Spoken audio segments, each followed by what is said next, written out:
Chicken wings বরাবরই আমার খুব পছন্দের একটা ডিশ। সো চিকেন উইংসটা আমি কিভাবে বাসায় বানিয়েছি সেটা রেসিপি শেয়ার করছি আপনাদের সাথে। সো হ্যালো এভরিওয়ান, আসসালামু আলাইকুম, welcome to my another cooking video. So এখানে অনেকগুলো উইংস নিয়ে নিয়েছিলাম আর এগুলোকে ভালো করে পরিষ্কার করে ধুয়ে দেন এর সাথে সয়া সস, লেবুর রস, রসুনের পেস্ট এগুলো দিয়ে ভালো করে প্রথমে মাখিয়ে নিয়েছিলাম।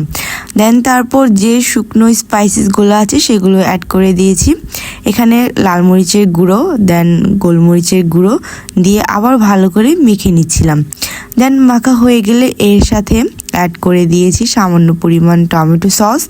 এখন টমেটো সসটা দিয়ে আবার একটু মেখে নেব। এখন আমি একটা কোটিং তৈরি করব। সো কোটিংয়ের জন্য এখানে নিয়েছি ময়দা। এখন দিয়ে দিলাম লাল মরিচের গুঁড়ো, দিয়ে দিলাম গোলমরিচের গুঁড়ো। এখন সবগুলো শুকনো উপকরণগুলো ভালো করে মিক্স করে নিব। দেন তারপর একটা একটা করে উইংসগুলোকে এভাবে করে এটাকে কোট করে নিব। আপনারা স্ক্রিনে দেখতে পাচ্ছেন আমি কিভাবে কোট করেছি। দেন এভাবে করে সবগুলো উইংস আমার কোটিং করা ডান। সো এখন এগুলোকে আমি তেলের মধ্যে ফ্রাই করে নিব। সো এখানে আমি তেলের মধ্যে ফ্রাই করে নিচ্ছি। আপনারা চাইলে কিন্তু এরকম শুধু ফ্রাই করেও কিন্তু টমেটো সস দিয়ে খেতে পারেন, বাট আমি এটাকে ফ্রাই করার পরে আরেকটু মজাদার করার জন্য এক্সট্রা অনেক কিছু ইউজ করবো। সো দেখতে থাকুন পুরো ভিডিওটি। এখানে কিন্তু আমি এক পাশ হয়ে গিয়েছে সেজন্য উল্টে দিয়েছিলাম। দেন যখন একদম পুরো ব্রাউন কালার হয়ে যাবে তখন এটাকে আমি নামিয়ে নেব। Look at this, oh my god. Voice over দিতে গিয়ে আমার কেন জানি এটা আবার খাওয়ার খুব ক্রেভিংস হচ্ছে।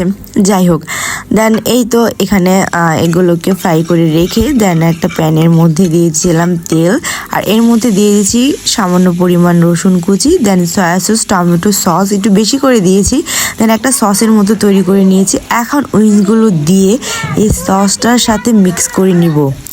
দেন এটা ভালো করে মিক্স করার পরে আমি কিছু সাদা তিল অ্যাড করে দিব এর সাথে, কারণ চিকেন উইংসে কিন্তু সাদা তিলটা ইউজ করা হয়। আর সসের মধ্যে কিছুক্ষণ নাড়াচাড়া করে এটা কিন্তু হয়ে যাবে। এখন এটাকে সার্ভ করার সময় আমি উপর থেকে আরেকটু সাদা তিল দিয়ে দিচ্ছি, কারণ তিল খেতে আমার অনেক পছন্দ। একদম ইজি না, বাসায় কিন্তু আপনারা ইজিলি কিন্তু বানিয়ে ফেলতে পারবেন। আর যারা নাকি এরকম উইংস খেতে পছন্দ করেন না তারা কিন্তু এভাবে উইংসটা বানিয়ে বাসায় ট্রাই করবেন। ট্রাস্ট মি, এটা খেতে কিন্তু ভীষণ মজা ছিল।